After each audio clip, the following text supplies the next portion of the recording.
Dan Senor, good to see you. Good to be with you, Sam. So we're doing a simulcast here, which I've been on your podcast. You've never been on mine, so I apologies to your listeners, but I think we need to start this simulcast with you giving a potted bio. How do you explain yourself? How do you have strong opinions on the topics we're about to touch? I spent a number of years in and out of U.S. government foreign policy positions, and I've spent a lot of time in the Middle East in those positions, and also a lot of time in Israel studying and writing about Israel. I've written a couple books about Israel, and since October 7th, my podcast has been all but exclusively focused on what has been happening in Israel, the Middle East, and in the West's reaction to events of October 7th. So, in a Yeah, nutshell, that's how I found my voice. yeah. Well, I'll just tell my listeners that that podcast is Call Me Back, and I have found it indispensable these last 2 years. It's really just been fantastic. So thanks for doing it, and I highly recommend that people listen to you directly over there. Thank you. Well, my I think most of my listeners are already listeners of yours, but if they're not, they should be and should be subscribers because your voice, while you come in and out of this issue, I think a number of the issues you address on your podcasts are actually like the surround sound of what has been Mm, going on in the issue that I've been covering. So your voice and your clarity have been extremely important, and I'm glad we're able to have this conversation. yeah.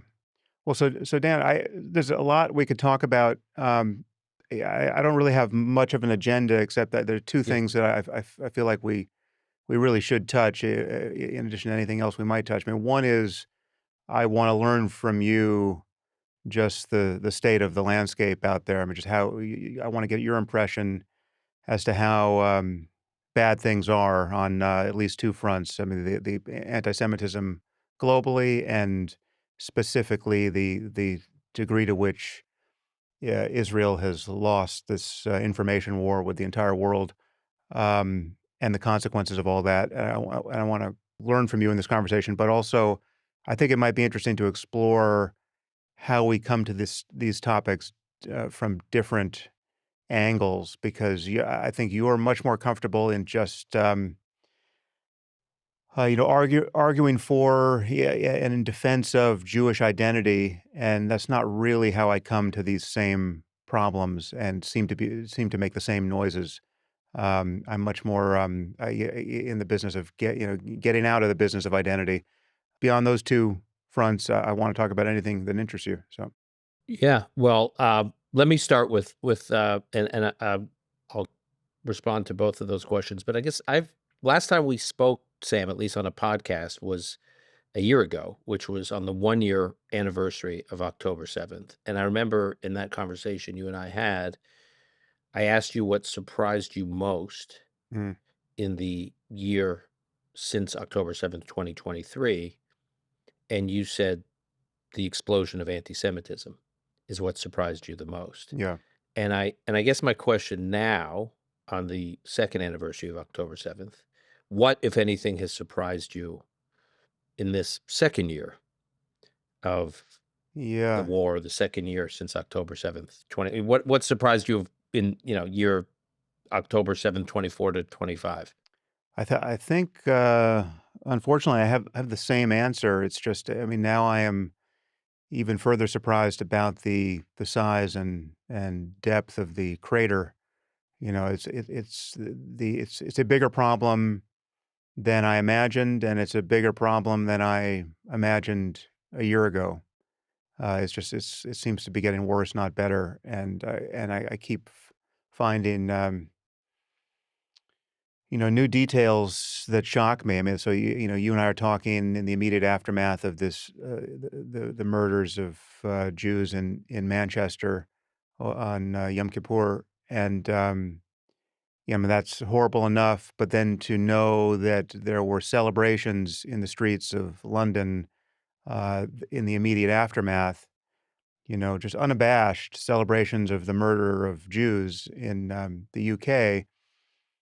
Um, That's just, it's shocking, and our tacit toleration of it is shocking. I mean, just the fact that we have backed ourselves into a corner. I mean, we now is not everybody. Obviously, there are people who um, would resist this as stridently as they can at this point. But left of center, where I spend most of my time intellectually and politically, there's so much moral confusion about what is rational to want and to do in the current circumstance, and it just seems, especially in Western Europe, the writing is on the wall. It is totally rational to worry that Western Europe is completely unraveling culturally in a way that not just Jews, but really anyone who cares about the defense of open societies needs to worry about. And I don't often find myself agreeing with President Trump, as you know, but when he stands up in front of the UN, in addition to anything else he might have said, which I would find indefensible, when he tells them that your societies are going to hell, and what he means is you have completely failed in this project to integrate the millions of Muslims you've brought into your society, and you have ghettos filled with religious maniacs who have no inclination to assimilate into your culture. In fact, they're explicit in wanting to overthrow your culture and replace it with their own. The situation is totally untenable, and it is as bad as Trump or JD Vance or anyone else who I would otherwise not want to be aligned with say it is. I guess I'm surprised by what happened, and I shouldn't be in the UK. I mean, because it is a natural extension. It's like a logical extension of what we had been witnessing during the first year after October 7th, and then well into the second year. The chief rabbi of the UK, Rabbi Mervis, uh, put out this statement after the Manchester attacks, saying something along the lines of, we were shocked by what happened, and yet we all knew this day would come." And when I read that line, it was like, right, like we knew Yeah. this day would come, which is if we spend 2 years, as you said, tolerating this rhetoric on in the media and social media and college campuses that Israel is a genocidal state and Israel's an apartheid state, then and you're just indoctrinating, lots of people, young people especially, but not only young people across Europe and elsewhere, that this is a genocide, and that these people, these Jews living in your midst, living in your society, are supporting this country and have a love for this country, Israel, then they are complicit in the genocide. Then why wouldn't people start trying to kill the supporters of the genocide? I mean, Mm. I hate to talk in such clinical terms, but it's actually quite logical that this would happen. Yeah. Yeah. I mean, for me, the problem goes back much further than October 7th, and again, it escapes the frame of anti-Semitism or hatred of Israel, and it just again, my focus is more on the defense of open society. So when I think of the Manchester attack, I think of the previous Manchester attack at the Ariana Grande concert, that killed, I think, 22 people, and that had nothing to do with Israel or Jews, but it was the same genius of jihadism being expressed there. And I think of the Charlie Hebdo massacre in Paris and the Bataclan massacre. I mean, all of these moments where the stark fact that Western Europe has imported a death cult into its midst and has failed to acknowledge the gravity of this fact. I mean, has just bent over backwards in the most masochistic way to uh, imagine that something more benign is happening where, on any given day, you can see people with placards saying, behead those who insult the prophet. I mean, it's just the character of these protests, the density of these protests, the fact that you can get this number of people in the streets who are clearly calling for Sharia law, and in this case, the UK just can't figure out what to do about it. And this is of a piece with the grooming gang scandal that no one wanted to talk about for more than a decade, and because no one wanted to be called racist, right? As though that made any sense. Um, it's just the masochism and delusion is, it has now been turned up to 11, and honestly, I don't know what the next step is. I mean, my concern has always been that if left of center, or centrist, or even just normal conservatives can't get their arms around this problem, fascists will. I mean, I think if we see a rise of the real right wing in Europe, it will be because of this. And, that's not to be hoped for, but, this is, David Frum's line, which distills it, if liberals won't enforce borders, fascists will. And Yeah. and that's, but, honestly, this is even a deeper problem than the problem of unregulated immigration. I mean, it's the fact that ideas spread and become contagious. I mean, this recent jihadist was a British citizen, right? He was an immigrant, but he was not an immigrant yesterday. He was somebody who grew up in the UK. Yeah, but if you look at, I don't know if you've been following this, the Facebook there were, like, Facebook posts of his father Hmm. that have just been being examined in the British No, I press haven't seen that. where he was celebrating on October 7th. He was celebrating the massacre, Yeah. of October 7th. So this is this is where, this is where this young man was being this is the water he was swimming in, Hmm. and so I'm, um, I mean, this was not something that, "Oh, the war got really bad, the quote unquote genocide." This was the ideas these were the ideas that were being incubated with these people in the days after October Yeah. 7th. Yeah. I would also just add to that, I do think we're gonna see a big right-wing swing in European politics from the UK through France, through, Germany, through Mm. elsewhere, um, for the reasons we're talking about here. But what what's so incredible to me is I think these politicians in Europe, Starmer, Macron, they knew they had this problem that you're describing, and they have wanted to try to keep the temperature, from spiraling out of control, from just keep it at like a relative level, from spiraling, so, completely unraveling society.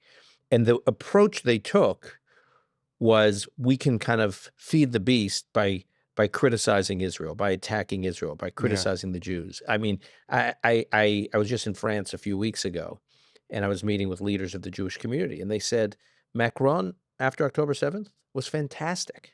They said, first of all, he was one of the first leaders in the West to travel to Israel. He Mhm. he flew to Israel to show solidarity with Israel, and he even was proposing a response to October 7th that is actually unimaginable now, which is he said, we need an international, a global response to October 7th, like we did to ISIS. We need to treat Hamas like ISIS." And then Mhm. there was this, 50 nation plus coalition that responded, that took on ISIS. We need to do the same thing to Hamas. That's what he was talking. I mean, just Yeah. imagine that now. I Yeah. mean, it's like, it Amazing. really is unimaginable. And that's how he was talking. And then a couple weeks later, after that, there was a solidarity, the Jewish community in France held this solidarity march or solidarity event similar to the one in November of 23 that was held in Washington, where, in the US, something like 300,000 plus people came to the mall. And so France had its own version of that. And they just assumed Macron would participate. And then he was a no show. Mm. And they were like, wait a minute, how did he swing from showing up in Israel, talking about this robust response, and then just a couple weeks later, nowhere to be found? And when leaders in the Jewish community went to his advisors, they said, "Well, we need to show some balance. We're concerned about showing balance." Now, what balance is he talking about? The balance he was talking about was not between Israel and Hamas. The balance he was talking about was the 7.5+ million Muslims that live in France and that represent something like 10% of France's population. Yeah. And I think so, it's 8%, yeah. yeah, 8%. So it's just this idea that, oh, we'll pull back on support for Israel. We'll pull back on showing solidarity with Israel. No, we'll actually go farther than that. We'll participate in calling what Israel's doing a genocide, and we'll cut off arms supplies to Israel, and we'll go ahead and recognize a Palestinian state with no conditions or calls on anything for Hamas. So there was this hope, I think, that they could just continue to pander by Yeah. to their local population, and that would kind of keep things quiet. And of course, the opposite happens, right? It's not like the people who are on the front lines of these attacks against the Jews are gonna be mollified by these foreign policy positions that their leaders are Yeah, this taking. is what is often referred to as feeding the crocodile, right? You just Right. in the hopes that it's not going to eat you.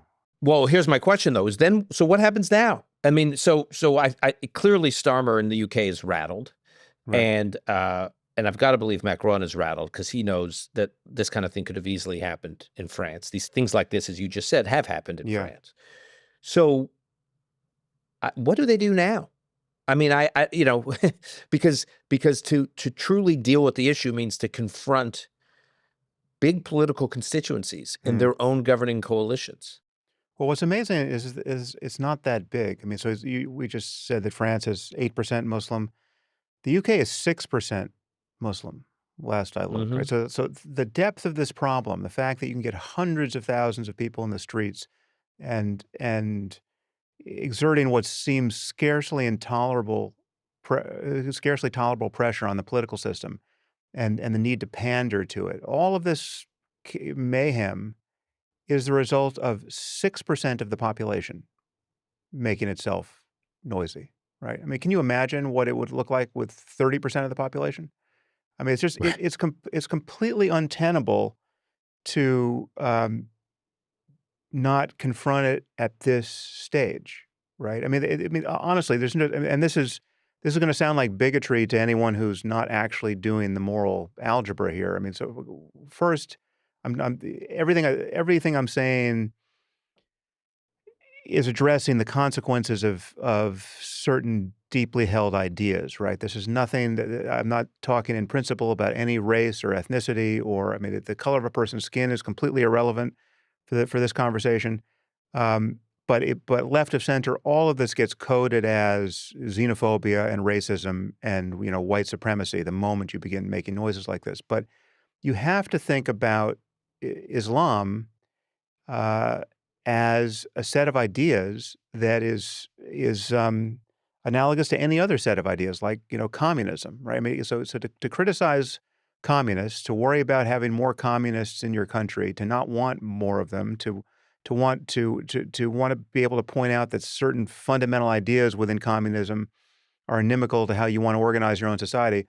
All of that conversation could be had without any sense that you are expressing bigotry toward people based on their indelible characteristics acquired at birth, right?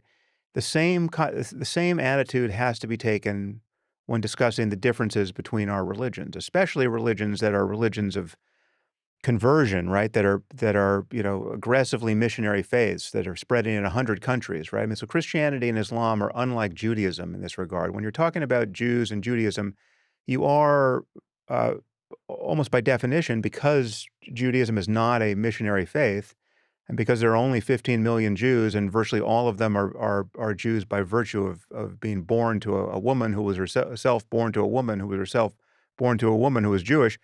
Um, when you're talking about Jews, you are talking, at least implicitly, about an ethnicity and a race, and it's not to say people don't convert to Judaism, but it's just not that common, and the Jews don't make it easy, etc. So there's And a they don't seek it out. We they don't don't seek seek it it out. out, right? And Right. so there's a big difference here, and that's why you can't just swap the terms, anti-Semitism and Islamophobia into various sentences and pretend that they're functioning in the same way.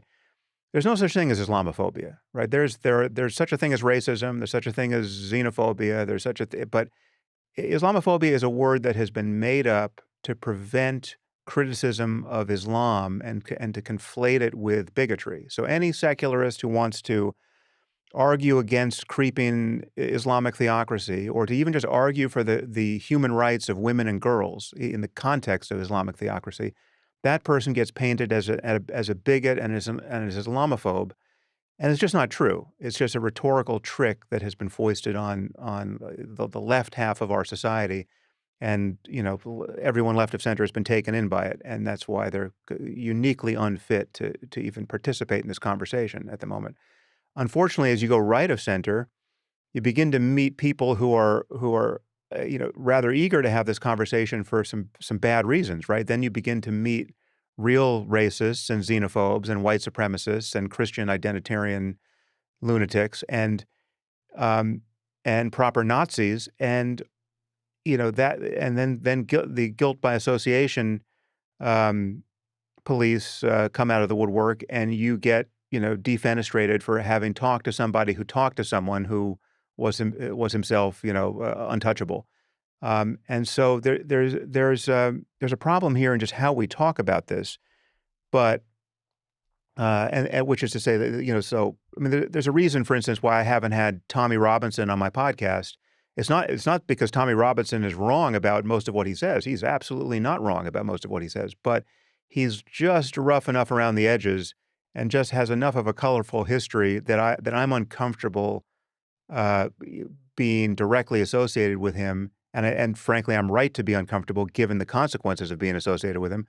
Um, but I can talk to Douglas Murray, and yet Douglas Murray, for many people, left of center, is considered beyond the pale, and because he'll talk to Tommy Robinson without Right. hesitation, right? So it's the landscape here is a mess, but what is real is that we have to deal with the reality of religious fanaticism and its consequences.